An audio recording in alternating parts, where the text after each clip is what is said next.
Kicking off this half hour with breaking news as the Senate and White House strike a deal on a historic over $2 trillion economic stimulus package that will, among other things, send direct payments to Americans and expand jobless benefits for millions. After 5 days of arduous negotiations, after sleep-deprived nights and marathon negotiating sessions, we have a bipartisan agreement on the largest rescue package in American history. Eamon Javers has been following the roller coaster negotiations since day one. Eamon, I hope you were asleep when this actually came to pass at a little after 1:30 in the morning. Yeah, that's right. It was the 1 o'clock hour this morning. I was asleep, but we were waking up to this news this morning off of Capitol Hill. It is a massive bill, and you can't even imagine that they would have passed a bill like this just a couple of weeks ago this quickly. I know it seemed slow for a lot of observers, but by Senate time, this was extraordinarily fast. Here's how Mitch McConnell announced the deal in the 1 a.m. hour. This is a wartime level of investment into our nation. I'm thrilled that we're finally going to deliver for the country that has been waiting for us to step up.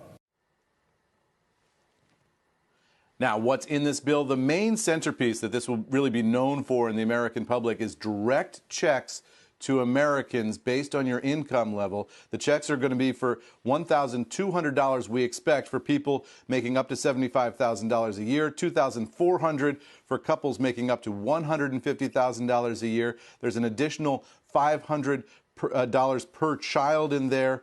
In addition, huge chunks of assistance to massive sectors of the U.S. economy, including $100 billion in assistance for hospitals, $350 billion in assistance for small businesses, $500 billion in aid for corporations. So an enormous amount of money here going out the door. A lot of strings attached to a lot of that money. And I want to make it clear, we have not seen the final legislative language yet. So they're going to be writing this thing during the course of the morning today. They expect to pass it as soon as possible on the floor, but we don't have text and we don't have a final vote yet. So there is still something to watch for. What we do have is a handshake agreement between Democratic and Republican leaders that this is the deal, these are the terms, and they're going to pass this thing as soon as they can, Courtney. And so this is in the Senate, but we still got to move over to the House. And we know that Nancy Pelosi had worked on her own draft bill, I suppose maybe as a just in case. Right. But do you think it's going to be met with a lot of resistance, or is it just hard to know if we don't really know what's in this bill?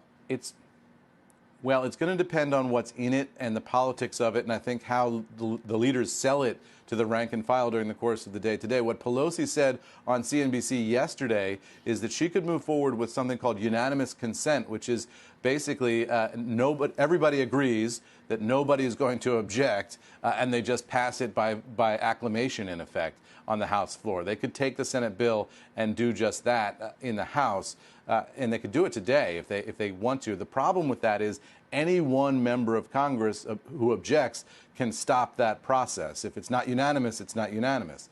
So there's going to be some real log rolling on the House side, because there are always one or two people up on the House side who feel like they want to stand up for some principle or another and get in the way of one of these things. This is an entirely different situation, though. Maybe the leadership can hold the rank and file at bay. And, of course, there's the issue of how many members of Congress can even return to Washington to vote on this thing, given that so many of them are in quarantine and a number of them have actually come down with the coronavirus already, Courtney.